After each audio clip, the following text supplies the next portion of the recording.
مجیب الحق صاحب. ماشاء اللہ. میں حضور عرض کروں گا کہ پچھلے دنوں میں ایک تعلیمی کلاس ہوئی تھی انصار اللہ کے تحت. اس میں مختلف موضوعات تھے جن میں ایک قرآن کریم کی تعلیم جو جسمانی صحت اور ذہنی صحت سے متعلق تھی اس کا بھی ایک موضوع تھا. اور اس میں یہ بھی ذکر آیا حضرت مسیح موعود علیہ السلام کی جو کتاب اسلامی اصول کی فلسفی ہے جو قرآن کریم کی تفسیر ہے آج کل منائی جا رہی ہے جو جی خاص طور پہ. حضور. جی حضور. تو اس میں حرمت خنزیر کے متعلق بات ہو رہی تھی کہ یہ بے حیا فاسد جانور ہے اور اس کے متعلق کافی ایک صفحہ پورا حضور مسیح موعود علیہ السلام نے فرمایا اس کی تفسیر بھی معنی بھی. تو ایک سوال یہ اٹھا تھا کہ اللہ تعالیٰ نے یہ ایسا فاسد جانور پیدا کیوں کیا؟ اس سے پہلے شیطان کی بحث کیوں چھیڑی گئی؟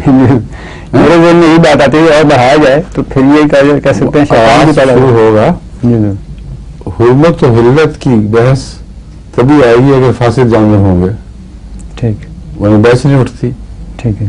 اختیار کی بحث تبھی اٹھے گی جب نیکی کے مقابل پر ایک ولی کا رستہ بھی کھلا ہوگا. ٹھیک. تو پھر انسان کو پیدا کرنے کی کیا ضرورت تھی؟ فرشتے کافی تھے.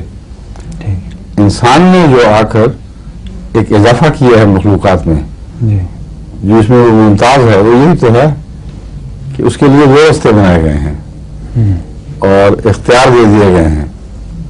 ہمارا کے ساتھ جیسا میں نے کل تفصیل سے اس ہمیشوں کی واضح کرنے کی کوشش کی تھی ماما کو بھی ساتھ رکھ دیا برابر اس کی حفاظت کے لیے اس کے مقابلے کے لیے. تو یہ تو اختیار چھیننے والے سوال ہیں جو آپ کر رہے ہیں آپ سے کیے گئے ہیں کہ ہمیں کیوں اختیار دیا گیا ہے. بے اختیاری زندگی پسند کریں گے؟ اسٹول ہو جاتا ہے آدمی. بالکل کچھ. جزاک اللہ.